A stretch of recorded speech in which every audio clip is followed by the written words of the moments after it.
a decision making which is not essentially accurate and which leads to a disintegration in national cohesion, an ecosystem that can help us mitigate the risk of technology denials when it comes to especially the developing countries. And when we say that the nature of modern conflict has changed, essentially we're talking about four things.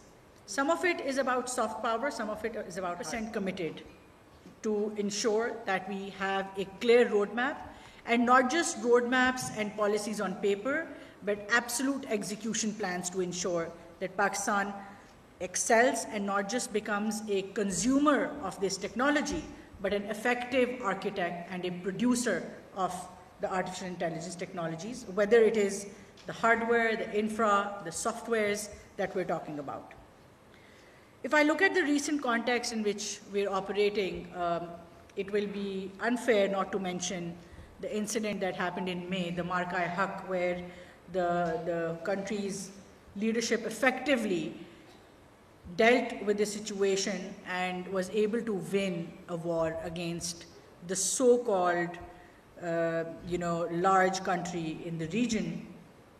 And I would like to mention here that how effective leadership, whether it's the Honorable Prime Minister of Pakistan, the Field Marshal, General Asim Munir, his command and control across the ranks, and also with the conventional war that happened and that we saw, the cyber warfare that was led behind the scenes played a crucial role. And that's where this becomes important in the context.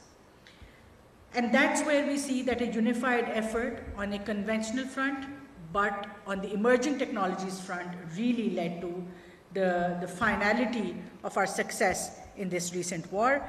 And this is where I say that as a ministry and as government, when we say that we're committed not only on paper, but actually in execution, we feel that today integration of AI in our security, in our defense, in our surveillance is something critical and something we're collectively working on.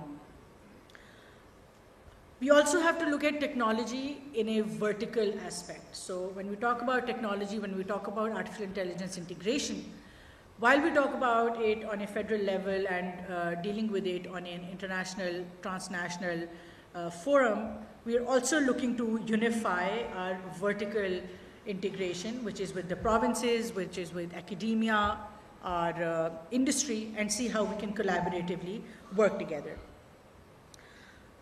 But coming back to the challenge, which is the algorithmic warfare, the nature of modern conflict has changed altogether. And when we say that the nature of modern conflict has changed, essentially we're talking about four things. Some of it is about soft power, some of it is about hard power. So we start off with talking about that how information and influence operations have significantly diverted from our conventional systems to more artificial intelligence-led, and as was mentioned, moving towards Gen AI and AGI models as we move forward. So the concepts and the media and the information has now become a function of mass production, targeted dissemination, and therefore to compete with deepfakes, misinformation, to ensure that the right kind of information is passed on to our citizens has become a significant challenge. Now, why is it important? Because it is shaping and to a certain extent manipulating perceptions. And manipulated perceptions with biases is something which we do not afford as a nation, which lead to a decision making which is not essentially accurate and which leads to a disintegration in national cohesion, which is our red line. The second challenge that I would like to highlight is AI being a black box. Now, the black box dilemma essentially is that the complex deep learning models that go behind artificial intelligence and the algorithms are not very transparent.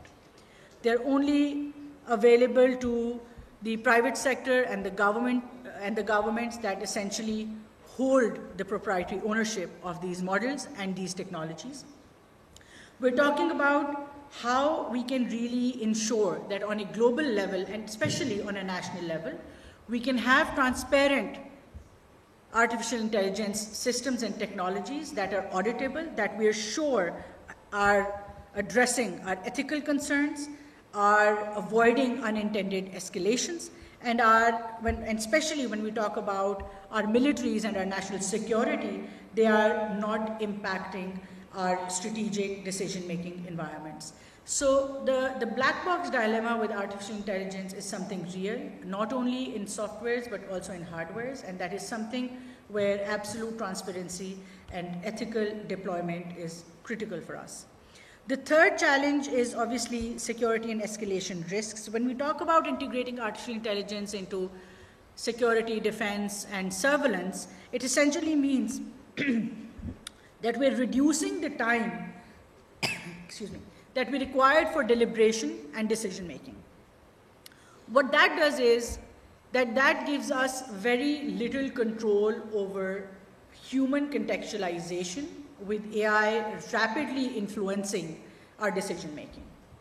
And that is something that can at times go out of hands and lead to escalation and risk of flash wars.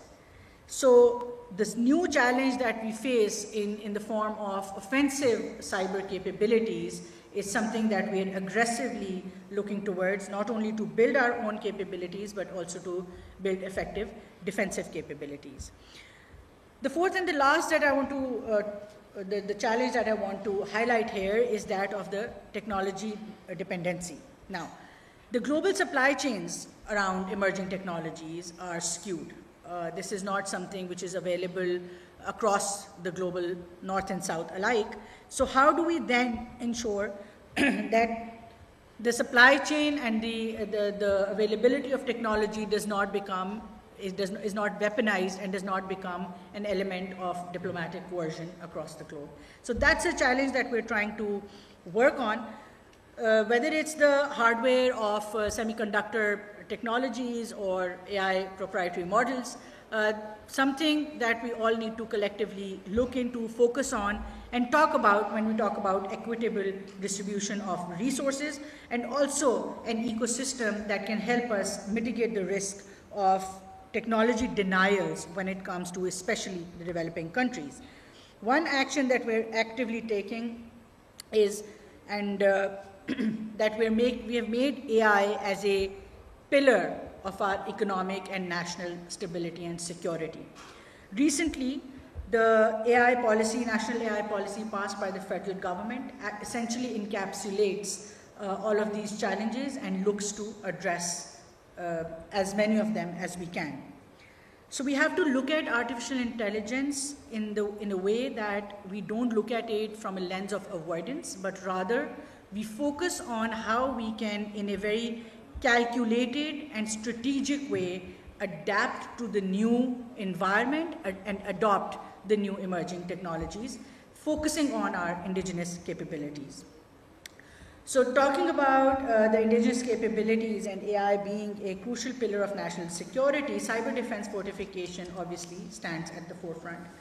We no longer can be looking at reactive measures. We have to effectively get into proactive decision making. We have to get into predictive analysis. We need to look into the threat intelligence capabilities in a very focused manner, and we have to make those relative correlations. We have to have international diplomacy when it comes to threat intelligence, and we need to see how we can collaborate across industry, academia, and public sector to ensure that cyber threat is dealt with carefully and effectively.